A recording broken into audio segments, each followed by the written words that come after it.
Well, let's take a look at what is happening in the markets. We start off with the JSE that was greeted by disappointing economic data coming out of China and a reaction to the stimulus plans that were outlined in a briefing on a Saturday. Looking at the local bourse, the all-share up more than 0.25%. That gain largely coming from the industrial 25 advancing almost 0.5%.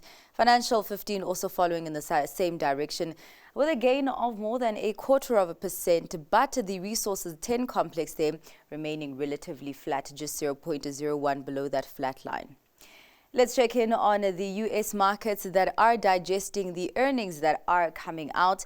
And we are seeing the S&P 500 today hitting a fresh record high. Of course, here so far we have gotten earnings that have surprised to the upside. Looking at the S&P 500 extending those gains by 0.57%. The tech-heavy Nasdaq, they're leading in those gains, advancing by 0.7%, and the Dow climbing by almost 0.1%. Let's take a look at what is happening with the markets across the Atlantic. And on that front, investors are waiting the European Central Bank's next meeting, which takes place on Thursday. And investors, they're expecting the ECB to cut interest rates for the third time this year.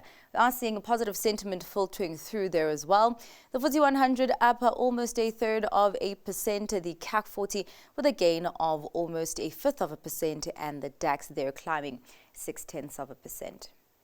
Let's check in on what is happening on the currency scene, and we start off with how the rand is doing against some of the major currencies.